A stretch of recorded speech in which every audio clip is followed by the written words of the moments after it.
Салам достор. Biz азыр Оштогу Төлөйкөн айылынын жогору тарабында жайгашкан Эделбейс дачасынан түшүп келе жатабыз. Ош шаарына бул жерден 12 километр. Маршруттук каттам каттайт. Эделбейс дачасынан ылдый тарапка түшүп келе жаткан чагыбыз бүгүн 2018-жылдын 3-декабры күн батты. Мына эчки койлордагы уже үйгө кеткенге даярданып жатышат. Тай кунандар да жүрөт. Ошто погода ушундай. Аба ырайы жылуу болду. Мына мынтип элдер үй салып калган. Жолдун боюна да салыптыр. Өтө мындай шамалдуу жер экен. Мына оң жакадагы үйлөрдү салган, көрдүңүздөрбү? Тууру туштагы маңдайдагы эки тоонун ортосунан Акбура дарыясы чыгат. Нар жагы Папан суу сактагычы. Ал жакта уже кар бар экен. Биз ылдый тарапка секен түшүп кетип жатабыз.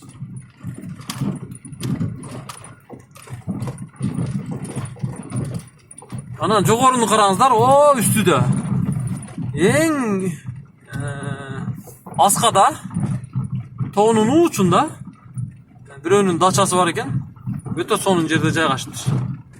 Бул жагы мына эски кадимки жеткинчек лагери. Чындыгында бул лагер азыр канчалык деңгээлде каралып жатат, канчалык деңгээлде колдонулуп жатат, азырынча бизге белгисиз.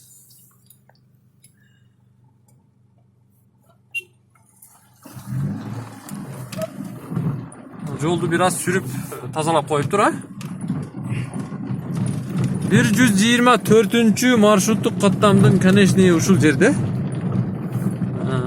Эделбейс дачасында жашаган тургундардын балдары Мамакеев санаториясынын жогору тарабында жайгашкан мектепте билип алышат. Жеткинчек садигинде, бала бакчасында тарбияланышат. Мечит да бар, санаториялары жакын жайгашкан. Ана Эделбейсте жогоруда атайын медициналык борбор болгон ФАП дагы жайгашкан. ФАП кызматы сөзсүз түрдө көрсөтүлөт. Ал эми мына оң жака бурулуп кеткен, жогору кеткен көчөдө мына ылдыйдагы. Жогоруга кеткенде ошол кадимки Даңгиге барат. Ал жагы Уудунун дачасы.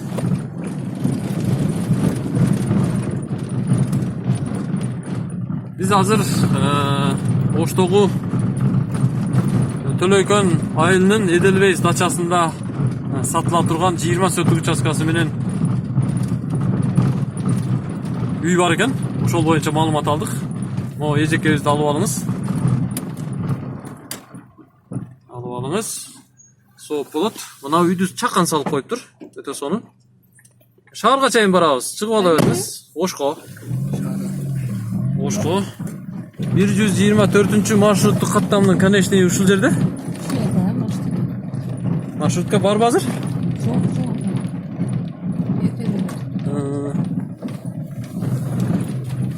Азыр маршрут токтоду дейт. Күн батып калды. Акыркы рейстери ылдый тарапка кетти да. Ылдыйда азыр караң киргенден кийин жогору карап шаардын ичинен айылга чыгып келет. Жолу ушул жерден баштап ылдый тарабы асфальт.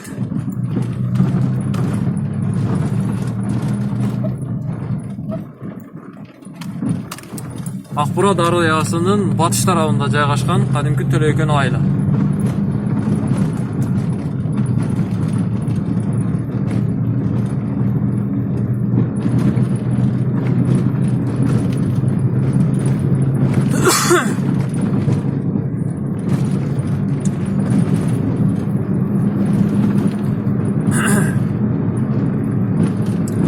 Эгерде сиздерге кызык болсо, аягына чейин ушул видеону көрүп коюңуздар. Төлөйкөн айылынын тургундары бизди көрүп аткан болсо, сөзсүз түрдө комментарий жазып, класс басып коюңуздар.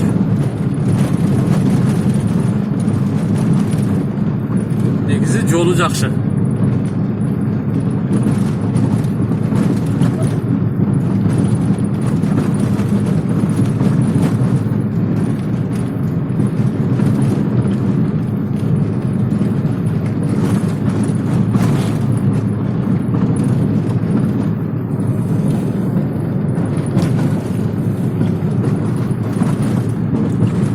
ойнап атат секин айдап.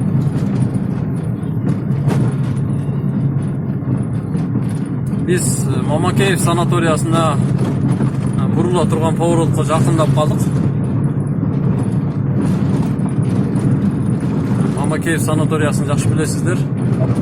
Өтө жакшы лечениялары бар.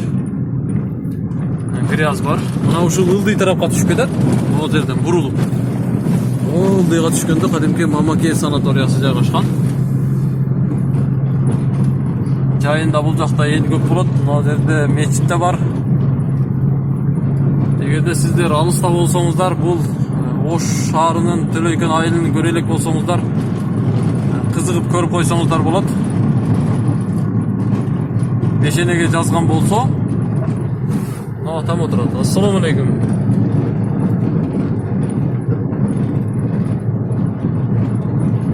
Алыста болсоңуздар, Төлөйкөн айылын биздин YouTube каналдан эле көрүп койсоңуздар болот. Мына жерде жаңы мектеп салынган, кошумча курулушу спорт залы жанында салынып атыптыр.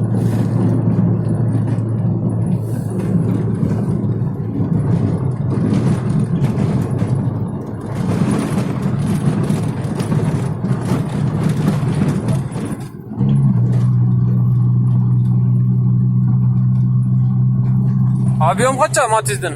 08. 08 бе? Жылы канча? 2003. 2003. Канча жылдан бери минесиз? 5. 5 жылдан бeri.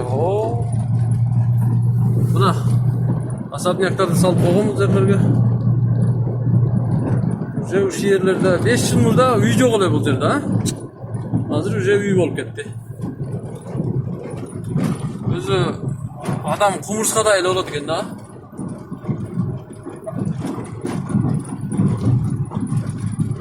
Ушул жерден ылдыйга түшүп кайра жогору чыгабыз.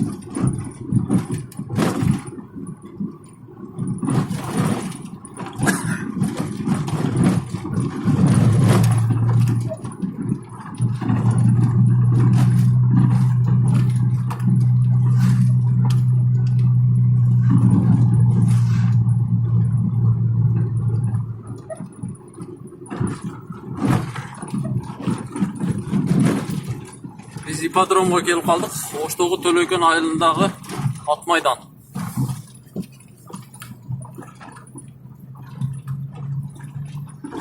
Ал сол жакта мына цемент дуалдан дуалы курулган. Кадимки Оштогу ат майдан ушул жерде. Улак көкбөрү ушул жерде өтөт. Кыргызстандын жакынкы чемпионаты ушул жерде болду. Жакын эле бир ай болду. Ат майданын кире бериши ушул жерде.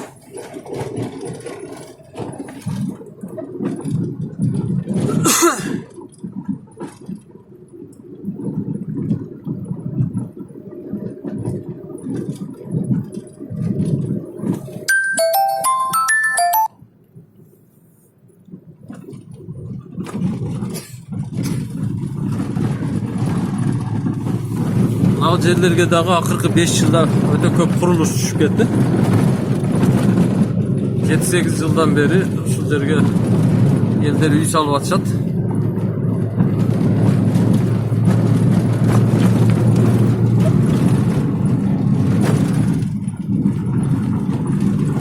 Ушул жерлерде азыр пустой 5 сотик жерлердин баасы $10.000 болуп атат.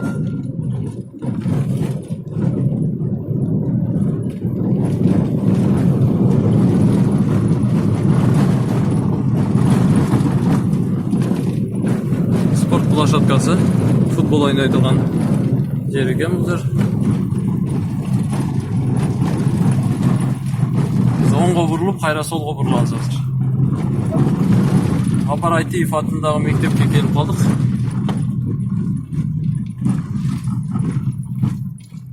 Лежающий бар экен, а?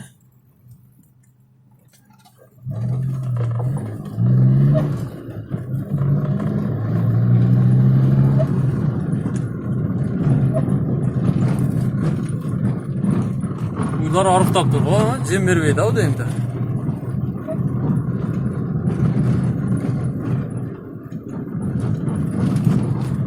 Оң жакта Апарайтиев атындагы орто мектеби жайгашкан.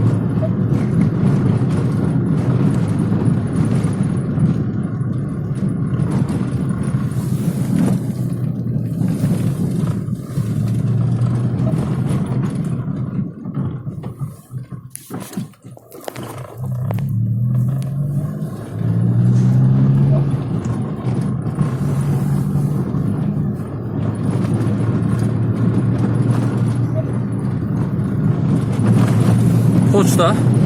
Төлөйкөн айылынын почтасы, жогорку Төлөйкөндүн почтасы.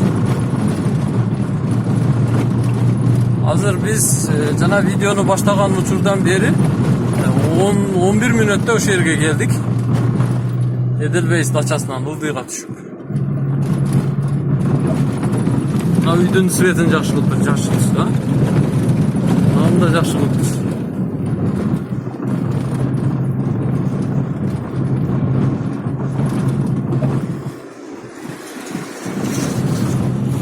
Siz jogorуда жашайсызбы, эжеке? А? Эжем үйүндө жашайт. Эжеңиздин үйүнө бардыңызбы? Ошондо жашайсызбы? Жок, ушул жакта жашайм.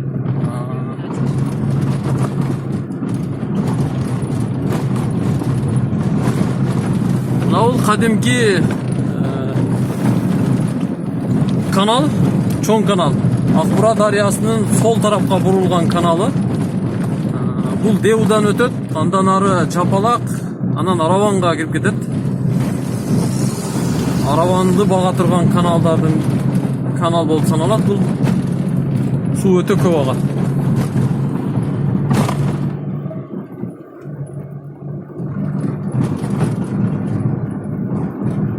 Биз ылдыйкы Төлөйкөн менен жогорку Төлөйкөндүн границасына келип калдык.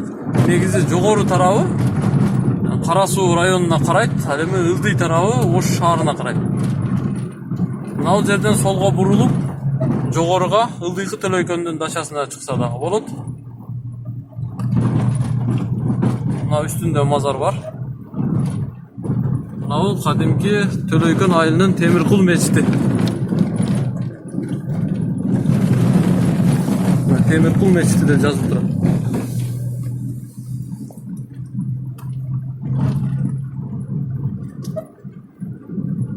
Biz buga çeyinki tüz efirde ушул жол менен эле Эдельвейс жол айылына чейин, Эдельвейс дачасына чейин жолду сиздерге көрсөтүп барган болчубуз. Эми кайтып келатабыз.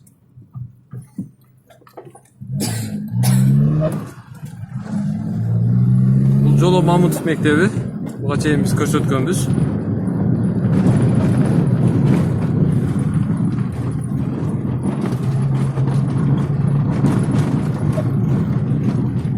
Азыркы биз көрсөткөн Темиркул деген мечиттен ылдый тарабы, каналдан ылдый тарабы Ош шаарына карайт. Бул шаардын жолу, Ош шаарындагы Төлөйкөн айылынын жолу. Негизи тротуар керек сөзсүз түрдө. Окуучулар жолдун боюнда кооптуу чуркап кетип атышат. Көзүн карабаган, шашкан же мас абалында айдаган айдоочулар өтө абайлабаса болбойт. Жаш балдарды эhtiyатлаш керек.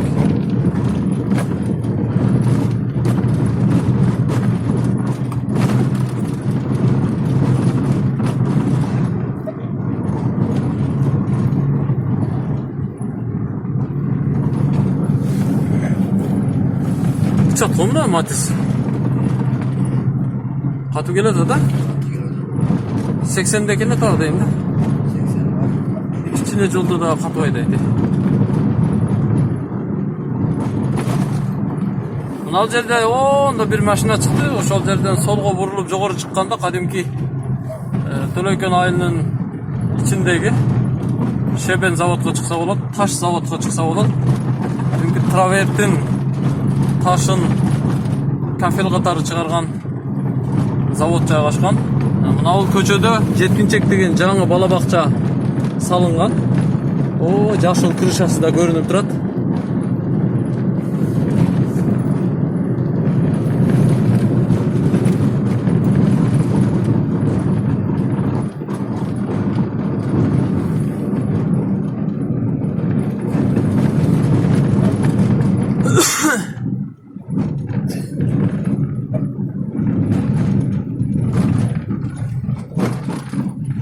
Şu polisiyalarda ar жерге koyuptur ha.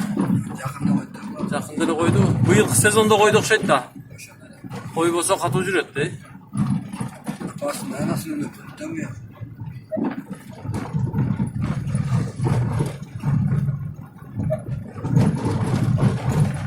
Bu жерде таза суу бар.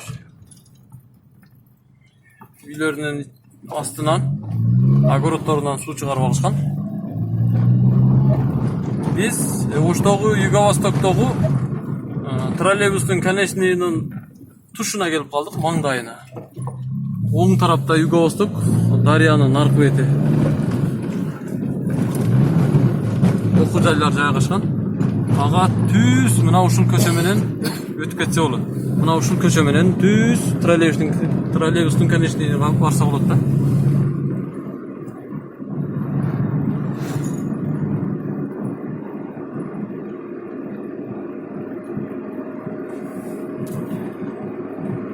Биз ушуну менен бул чыгарылышты жыйынтыктайбыз. Көрүшкөнчө аман туруңуздар. Эгерде аягына чейин чыдап көргөн болсоңуздар, класс басып, комментарий жазып, жакындарыңыздарга WhatsApp аркылуу жөнөтүп коюңуздар ушул видеону поделиться кылып. Биз сүйүнүчтүү болот элек. Көрүшкөнчө аман туруңуздар. Бул Төлөйкөн айылы болду. Биз Төлөйкөн айылынан чыгып Ош шаарына кирип баратабыз.